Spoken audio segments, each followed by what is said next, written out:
Bold Leaders in Learning. I'm your host, Brandon Busteed, Chief Partnership Officer and Global Head of Learn, Work, Innovation at Kaplan. And I'm excited to have Paul Fain with us today, who's somebody that I have been reading for years now. Many of you probably know Paul. He's been a longstanding writer in higher education, wrote for Inside Higher Ed for a good number of years, is now curating an awesome new newsletter that he's going to tell us about. But I thought I would kind of turn the tables with this Bold Leaders in Learning. Paul is usually out interviewing people about what they're up to, writing about in the field. Today, I'm going to make him the interviewee because I would love to pick his brain from a writer's perspective on what he's seeing around the world of learn, work, innovation. So, Paul, thanks for taking the time to join us. Would love to just have you say a little bit more about your own background and a little bit about the new work that you're involved with right now. Thanks for having me, Brandon. Glad to be here in these exciting times. But yeah, as you said, I came from being the higher ed journalist, a reporter and editor for a decade almost at Inside Higher Ed. And actually before that, for another 7 years at the Chronicle of Higher Education. It's hard to believe 17 years goes fast. Yeah. But yeah, interesting, a lot of change in those 17 years in the industry.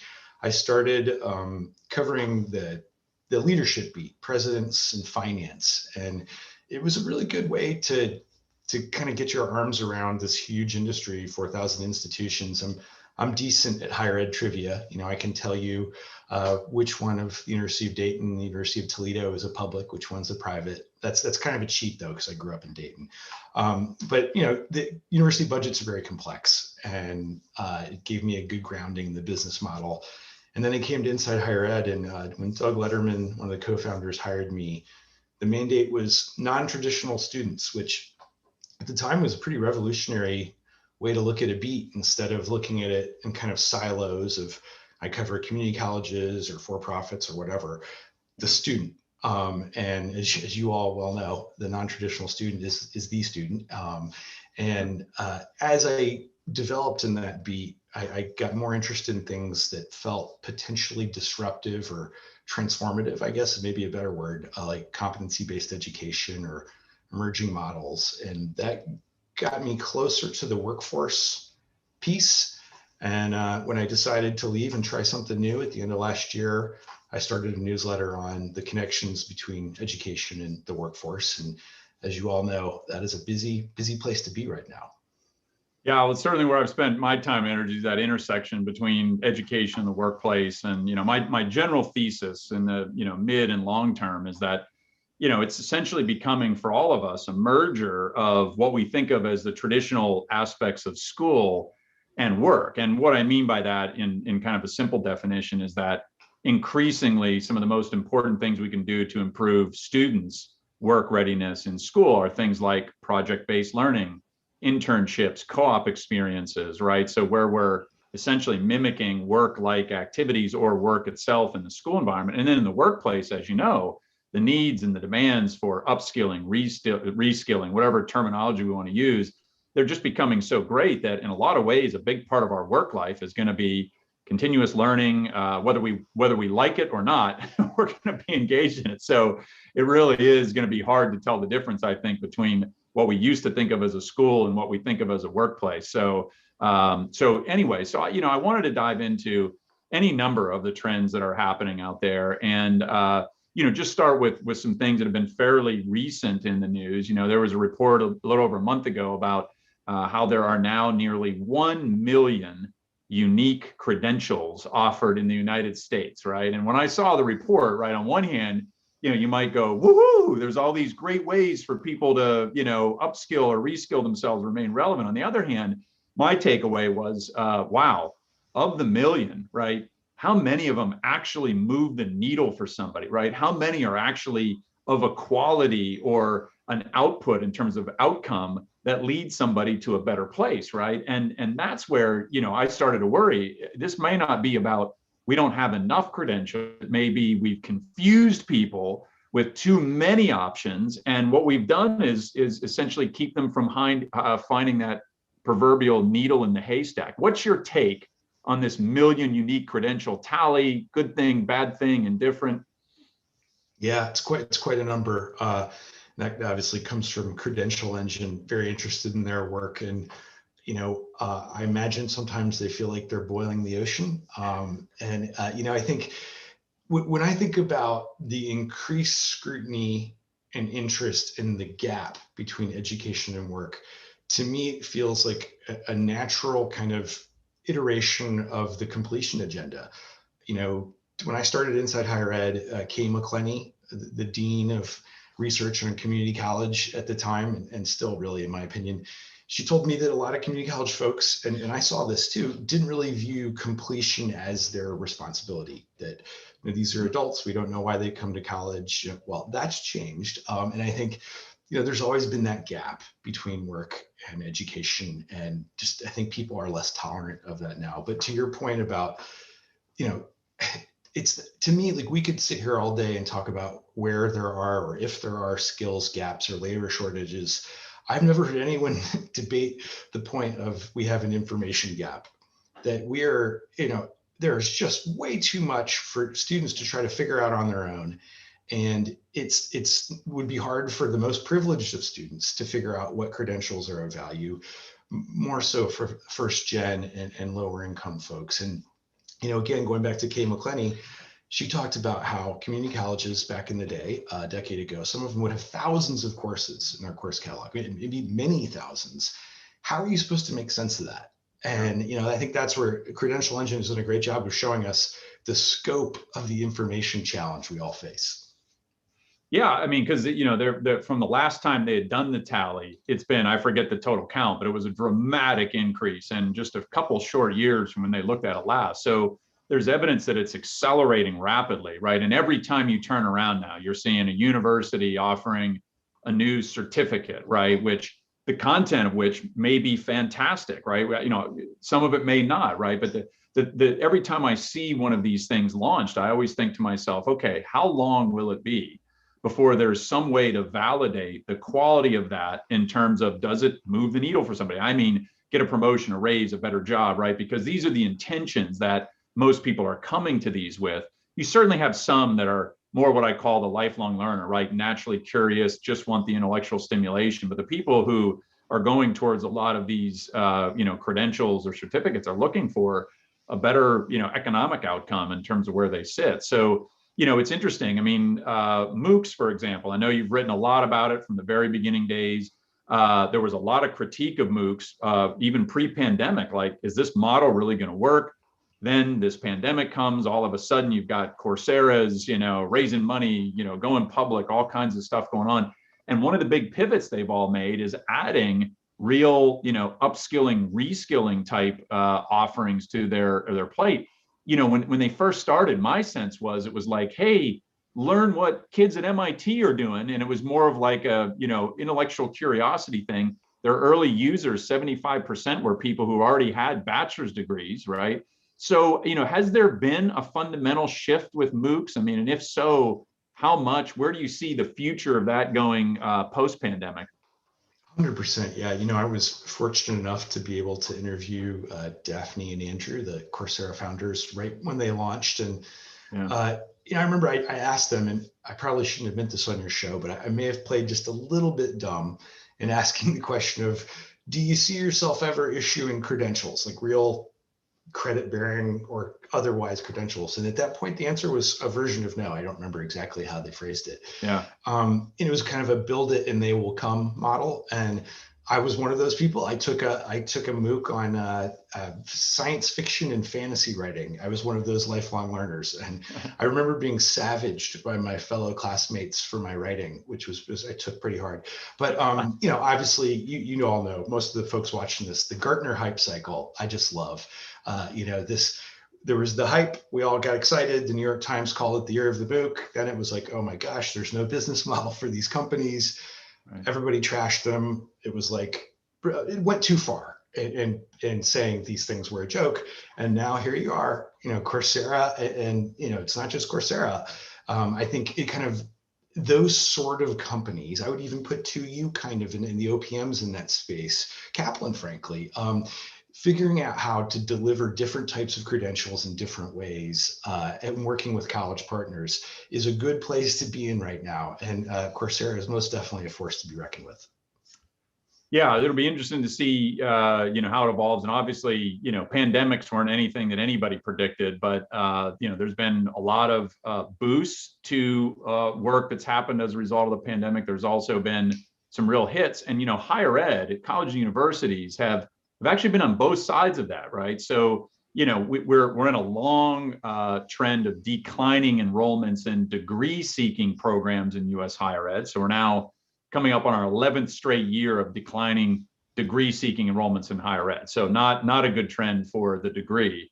And with the coming age population demographic shift, right, we could see another 8, 9, 10 years of declining degree seeking enrollments. But the things that are growing in higher ed are all the non-degree offerings, right, whether they're certificates, boot camps, right, et cetera.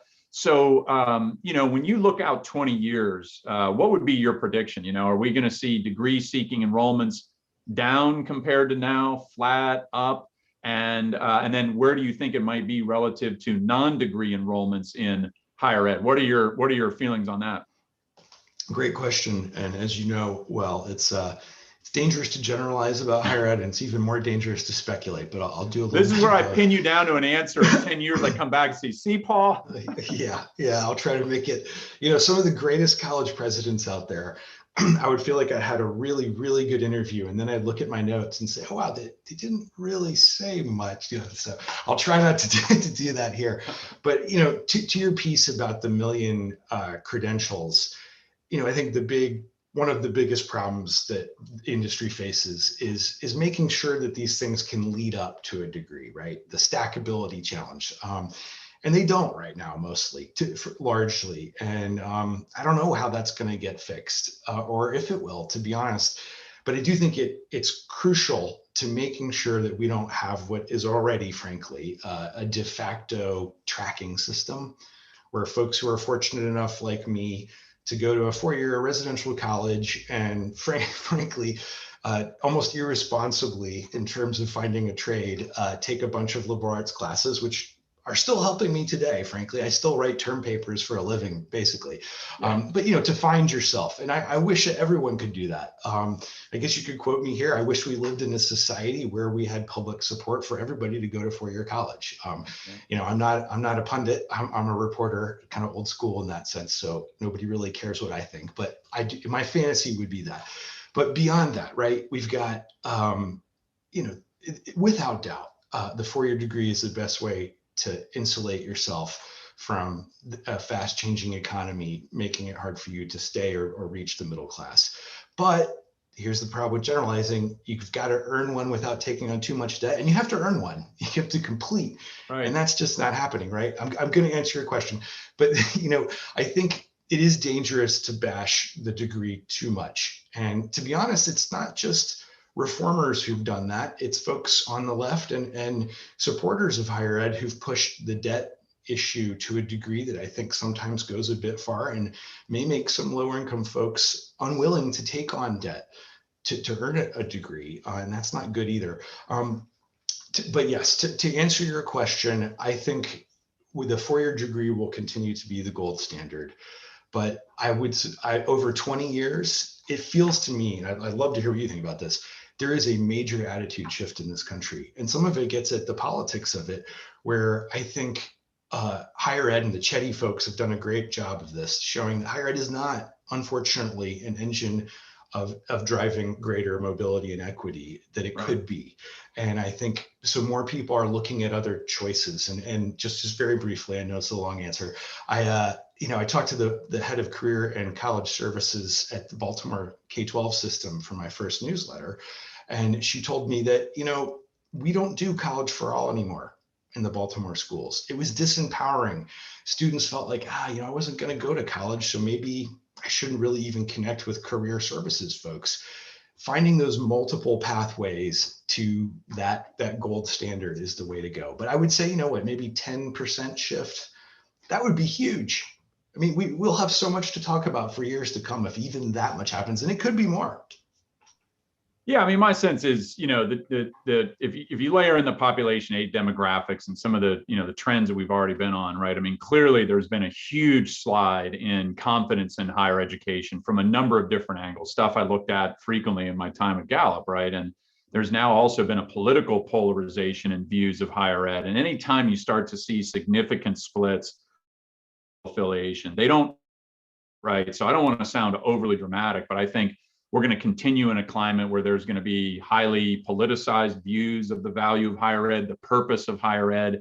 I think the population age demographic in the US, which is going to shrink, is going to contribute to declining enrollments. And then I just think simply the rise of competition to the college degree, even though I do agree with you that the degree will still be considered the gold standard, there's going to be so much competition and alternatives that, you start to say, well, overall, I would be shocked if degree enrollment is up 10, 20 years from now. Flat might be the new up, right? And I think it's going to be at least slightly down. But here's my more optimistic side of it. If universities start to open their minds to what they do, right, in terms of their purpose and mission, and get outside of thinking that the only thing that they convey are degrees, right? And start to think about where they play bigger roles in the non-degree upskilling, reskilling, education moves, of which many of them obviously are. But I think, the universities that really make efforts in that respect are going to be extremely successful. They could be enrolling 1 million students, right? Not on their campus in their dorms, but in various ways. You could see some real scale coming out of this. So that's a hopeful view for higher ed. But that's a segue to my next question, right? Google tech certificates versus college degrees. And, Google has, as many people know, launched these tech certificates. They have come out as an employer themselves and said, we will treat these as equivalent to a college degree in the hiring process, which is a pretty provocative, kind of component to add to it. And I bring this up because about 1.5 years ago, some of the market research I was involved in led to an article I wrote in Forbes that the majority of Americans, when asked about the best path to a job for their kid, actually would rate a Google internship higher than a Harvard degree.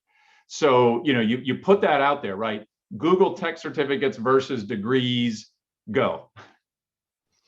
Great question. I think never underestimate the power of the higher ed brand, right? Like I remember going back to the MOOC piece, when the University of Illinois started offering a broader entry point for online master's degrees, different admissions funnel, and basically expanding access for a fully online master's through, I forget which MOOC partner. Even I was like, I could see getting an MBA from Illinois, and that's a good brand, right? And I think there are some companies that have really attractive brands, Google being one of the most powerful, and also just the scale. Like if Google decides it wants to do something, watch out. A couple interesting notes related to that though. They're a big company that doesn't have to tell you a lot about what they're doing. I don't think they have revealed some about this program, but there are a lot of things they haven't. So something to think about when we think about kind of accountability in the space. But I did speak to, I'm sure there aren't many people like this yet, but early 30s, African-American woman in Texas working in an Amazon fulfillment center, had tried 4-year college and didn't like it, dropped out, had tried community college, had failed at that, mostly because of her work schedule. And, Amazon had this pretty generous program for folks to advance their careers and maybe even leave Amazon, the career choice program, which she pursued with Merit America, a third party, kind of an intermediary to help on the success front, got her Google certificate and bypassed a bachelor's degree requirement for a job which she loved. It was one person, N of one, but just hearing that and seeing that that's a legitimate pathway, that's something to take pretty seriously if you're higher ed. Yeah, and to your point, right? That may be I think there's been about 250,000 folks who have taken the Google tech certificate so far, right? So not an insignificant number, but whether it's 20,000 or 250,000 or 2.5 million, right? It is in a way an alternative route for somebody to get to that promised goal of a better job, a higher wage. We actually had a question come in from Jeff, who's joining us. He's asking, is the answer really about replacing degrees? I'm not sure I'm suggesting that necessarily, although there are routes that don't involve it. But he said, isn't a more simple approach to provide more ways for college students to gain real experiences to demonstrate their skills? And I love the question because, of course, I think about it both ways. You know, the woman that you just provided the example about, right, who tried traditional college or, you know, college in a more, generalist sense, didn't work for her for whatever reason, went down this route and got to a really productive outcome for it. Hard to argue against that, right? Like, why wouldn't we have some of these other pathways? And in this case, the question is really around how do we help college students who are getting the degree come out and be more work ready? And of course, you've seen some of this data, Paul. Only about 13% of Americans strongly agree college grads are well prepared for success in the workplace. Business executives don't believe they're prepared at all, right? There's a lot of negativity about those who are coming out with the precious degrees relative to work readiness. So talk a little bit about what you're seeing in to this question about, how do we provide more opportunities for college students to gain real experiences and demonstrate skills? Almost universally from the experts I talk to, the degree to which, no pun intended, colleges work to improve the employability of their students is going to be a differentiator in this tough enrollment market, no doubt. I mean, I'm not talking about the super highly selectives, but beyond that, it's kind of the completion agenda's next form. Like, you've got to do this. You've got to take it seriously if you want students to succeed, which we all do. And we also know, I think it's safe to say, taking a detour into policy land for a second, when the Obama administration proposed its rating system, which didn't work, of course, a lot of pushback on that. But the initial plan was to tie federal aid to a system of metrics, gainful employment writ large, right? And I think a lot of people in higher ed felt, this neoliberal Obama, he's betrayed us. He was a professor, and now look what he's done. Hopefully the Democrats won't come back here ever again. I don't think that's going to happen. I mean, I don't think anybody wants a Ministry of Education dictating where federal subsidies go to the degree that it happens in other countries. But employment outcomes are going to be a thing. And, and again, not to just talk about the kind of the stick on the carrot side of things, just hearing, and I don't know that it's true yet because I haven't called them, but a university that I won't name is looking to get an internship for every student, right? And this is not a heavily resourced institution. And I think, again, like, to bridge that gap between employers and higher ed, I'll quote Ryan Craig, who said something, the investor and prolific writer in this space for a long time. Higher ed probably can't do that on its own, and employers probably won't for a variety of complex reasons. So I think that's where those intermediaries, I wrote about Europe today, places that can find new pathways for lower income folks to get a job and to ideally earn college credits while doing it. Yep. Yeah, and certainly, going back to my time at Gallup, right? This is not rocket science in terms of the formula for how to produce a work-ready college graduate. It boils down to a handful of really important, critical things that we just haven't really scaled or put enough emphasis around for the student, right? Or by the university or by parents, right? To get there. And it's a job or an internship where they can apply what they're learning in the classroom. It's working on some kind of long-term project that takes a semester or more to complete, right? Like, it's not a long list. And it's obtaining some sort of specific skills that relate to very specific needs in the workplace. Now, these are not mutually exclusive. And that's the thing I always get frustrated by. I feel like we have created this, dialogue where it's either the liberal arts or it's skilling. And that's one of the mindsets that I think the typical faculty in the United States we just need to find a way to move beyond, right? And so, it's interesting. I mean, I think about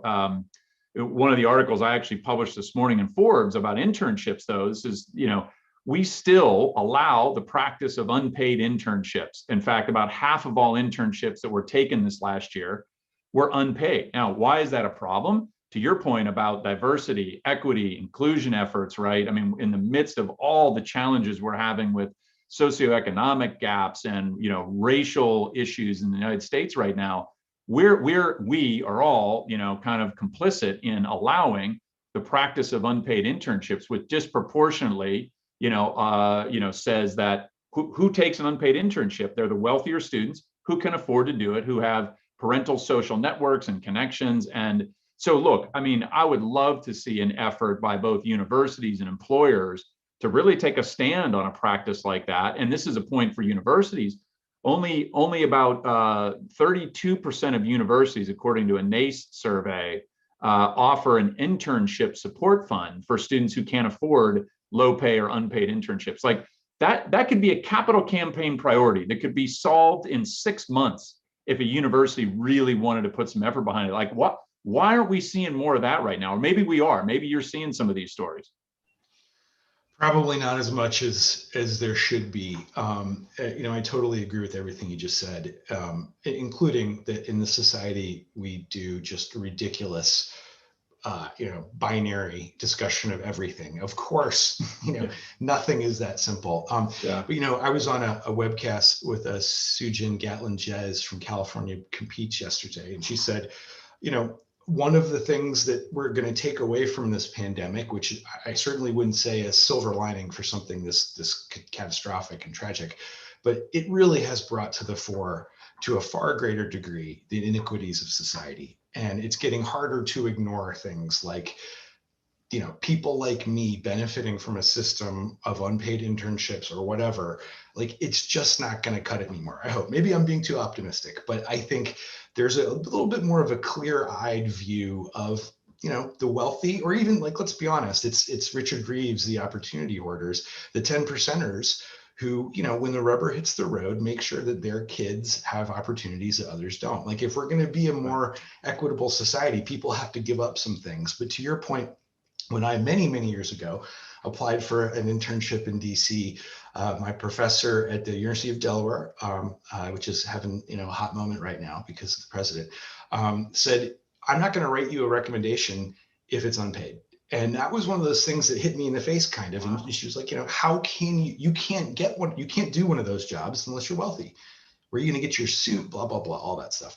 And, if you think about it that way, once you get in the door, I'm still in Washington, there's a lot of career opportunities, and we have to share those opportunities with folks who aren't as privileged. Yeah, and you especially think about the opportunities in expensive cities like DC, San Francisco, right, where there are all these amazing opportunities. If you have to physically be there on top of it, the cost of just, being in one of those cities is it's astronomical. So, but maybe you don't as much. That's right. Yeah, the rise of the virtual internship. I mean, it certainly is something that's been new to a lot of employers, but I can tell you a lot of them are warming to it quickly, seeing that they can scale their internships more, offer more of them. They're starting to recognize the diversity opportunity because, hey, if I don't have to have you here physically in this expensive city, DC, there's a lot of students that could potentially be applicable, members of our internship community. So yeah, I think there's in general a lot of positive things that are going to happen on that front. And I know we only got a couple minutes left, but I'm just curious if you think about some of the more innovative or promising or exciting things that you've come upon in the last, say, 3 to 6 months. Give me a sprinkling of some of the things that you got most excited writing about. That's a great question. I'm thinking about something that I just saw today, or I just wrote today, the COO of Bank of America, which, by the way, I know my newsletter is a big deal, but it's pretty exciting when you get somebody of that level who wants to comment in a newsletter like this. I think it shows that on the corporate side, maybe it's mostly in the C-suite, but people taking this seriously. But you were talking about how they have a mandate of hiring from low and middle income neighborhoods, like geographical hiring priorities. Pretty interesting. Maybe that's a common thing with big companies, but something that it just suggests to me a real shift. I got to say again, like the intermediaries, their models are complex, and I'm not sure they're all great, but organizations like Generation USA, Europe, as I mentioned before, Duet, which works with Southern New Hampshire, Merit America, organizations that can do like a lot of what you're talking about requires resources and know-how that unfortunately open access institutions don't have. 2,000 advisors for a student, putting wraparound supports for folks in ways that work for them, getting to know people, feeling cared about. That's what Duet does with Southern New Hampshire students in their competency-based program. And I talked to a bunch of them, and that's how they made it through. Yeah. And, look, I would totally agree with you. In some form, that intimate human touch and connection is critical. And usually when I say that, everybody goes right back to that has to be done in person. And I won't refute the fact that in person is something incredibly valuable. But if you think about some of the most impressive models that I've seen on this point that involve human touch, they are also high scale. But what they've done is they've said this is a priority. I think about Western Governors University, which was one of the research projects I worked on when I was at Gallup, was surveying alumni there. And they're off the charts on saying they had mentors who encourage their goals and dreams. Very strongly worded statement.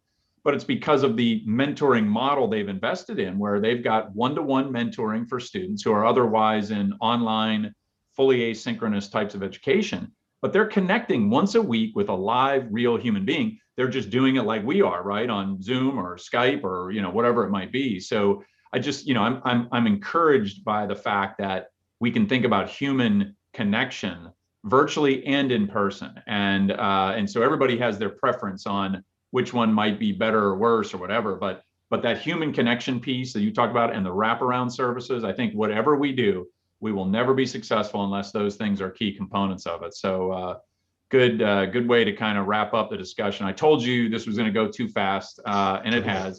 But Paul, thank you very much for joining. And can you just tell people where they can sign up for your new newsletter? Yeah, it's called The Job. It's on Open Campus's umbrella, Open Campus Media site. And, stay tuned. We're going to have a publication coming soon called Work Shift to get some other reporters involved. So exciting times on a hot issue. Awesome. Well, thanks so much. Look forward to staying connected here, and hope everybody has a terrific rest of the week and great weekend. Thanks, Brandon.